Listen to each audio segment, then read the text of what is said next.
Oke guys, jadi kali ini saya berada di Gunung Padang.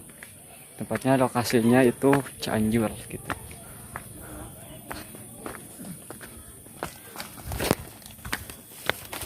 Oke guys, jadi di sini tuh banyak pengunjung. Nah, salah satunya di belakang.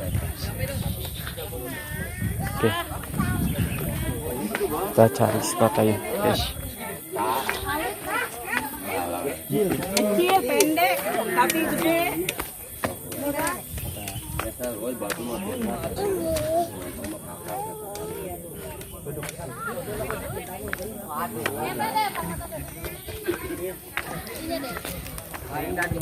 Nah, guys. Udah cari searching gitu dari internet. Iya, ya. Jadi pengen tahu sih sejarah aslinya dari sini gitu. Soalnya kan dari internet itu berdirinya itu udah hampir 10 tahun, 10.000 tahun ya gitu. Iya, ya. Saya coba menceritakan sedikit tentang sekilas sejarah situs Megalith. Assalamualaikum warahmatullahi wabarakatuh. Perkenalkan, nama saya Dodo. Saya sebagai pengelola situs Megalith Gunung Padang dan sekaligus tour guide di situs Megalith Gunung Padang.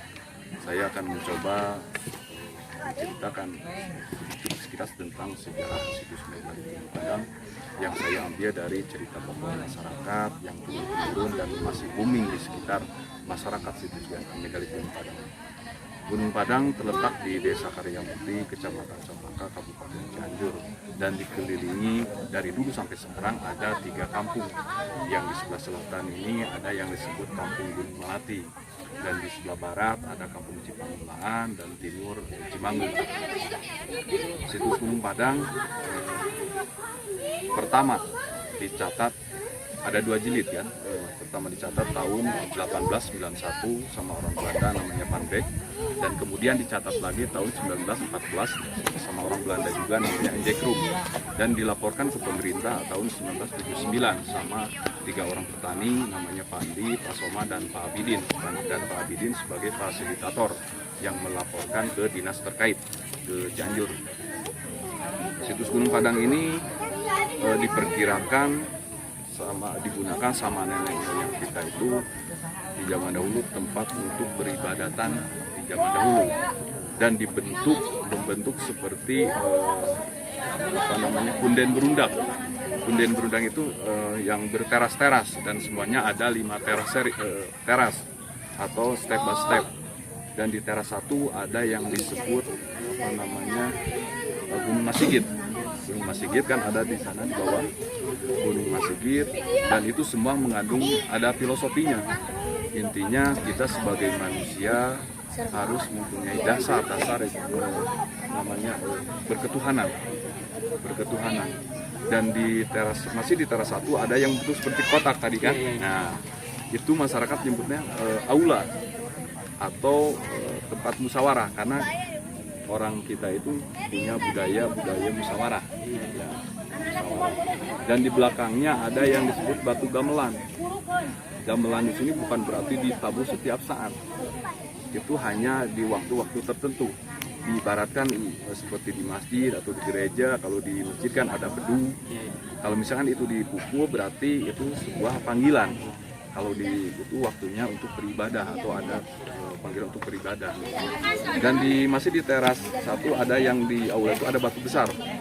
Itu peneliti nyebutnya batu dolmen atau batu altar, dan fungsinya itu untuk penyimpanan sesuatu benda untuk persembahan seperti itu. Dan kita menuju ke teras 2 ini, di sini lebih banyak lagi batuannya, dan di belakang saya ini ada yang disebut batu lumbung. Ya, lumbung di sini katanya itu lambang kesuburan atau kekayaan. Diibaratkan kita sebagai manusia kita harus mencari ilmu yang setinggi-tingginya, sebanyak-banyaknya gitu, atau mencari kekayaan yang sebanyak-banyaknya. Cuman kalau seandainya kita udah diberi ilmu atau kekayaan yang ini, intinya berarti kita akan bisa menduduki kedudukan, karena di setiap orang kan yang mencari kedudukan, ya disebutkan dengan batu kursi. Tapi jangan lupa, seandainya kita udah diberi kedudukan, berarti kita udah diberi amanah.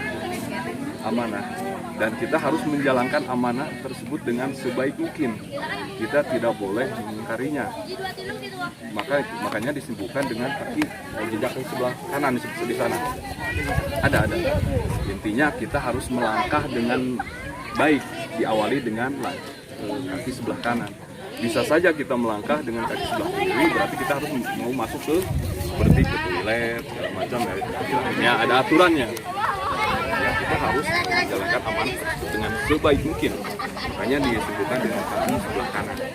Dan kemudian menuju ke teras 3, di situ ada relief kujang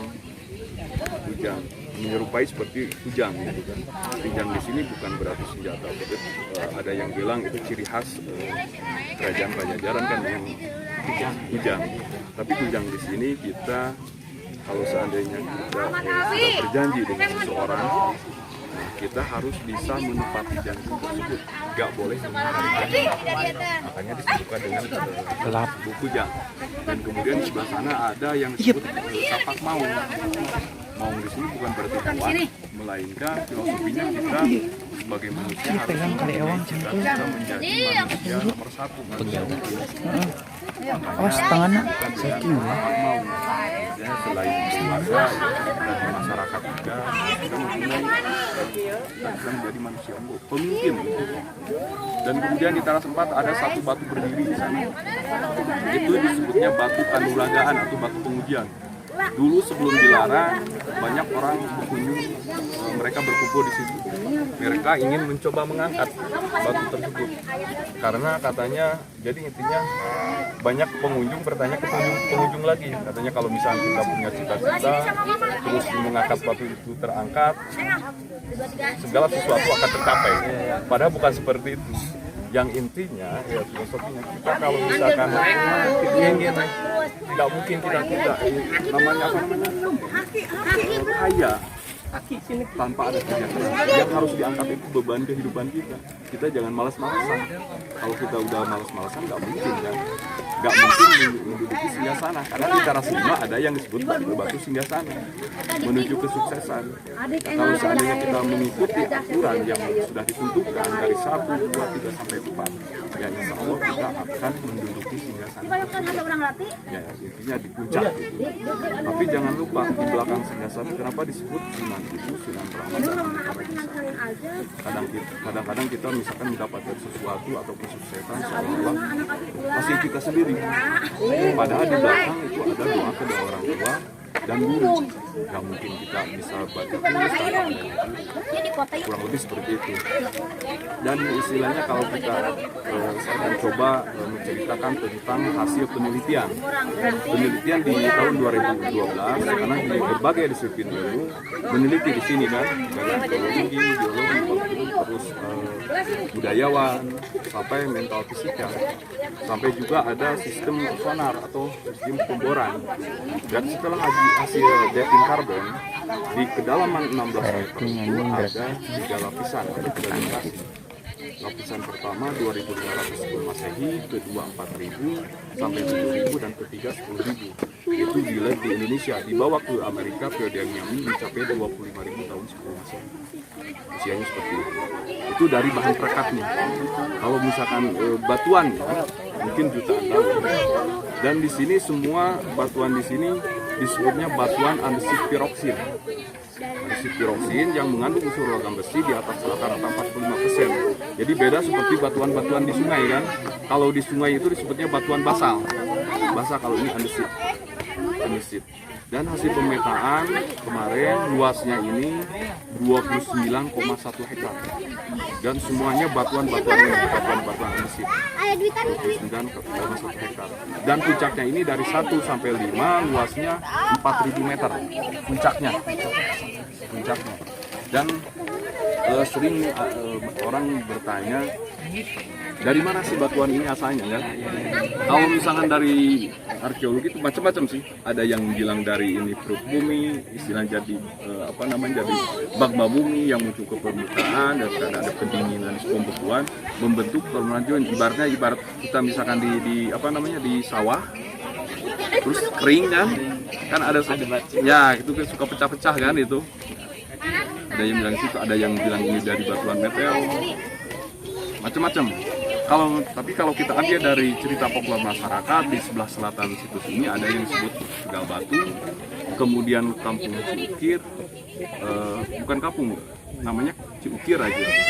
Karena dulu belum ada kampung, cuman sekarang udah menjadi kampung. Kenapa disebut Ciukir? Katanya tempat pengukiran batuan-batuan ini, karena di sana banyak serpihan-serpihan, terus batuan-batuan yang sama jenisnya. Yang kemudian yang agak merapat ke sini ada yang disebut empang padang, situs empang padang. Di sana banyak lagi batuan-batuan yang sudah membentuk balok-balok seperti ini. Cuman kadar besinya di bawah 40%. Jadi yang ke sini itu pilihan.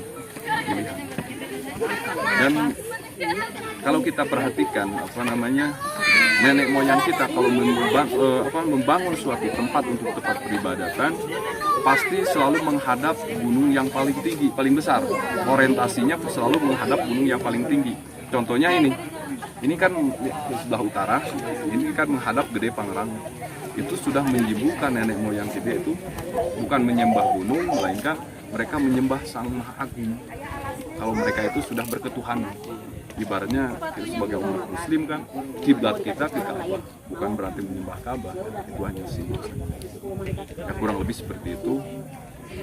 Mohon maaf kalau misalkan apa yang saya sampaikan kurang seperti ini, karena mungkin itu kekurangan saya juga ambil dari cerita masyarakat yang di sekitar situ Itu. Assalamualaikum warahmatullahi wabarakatuh. Nah, ini adalah singgasana. Nah, ini batu tumpangnya. Nah, yang ini adalah tapak gelas kaki kanan.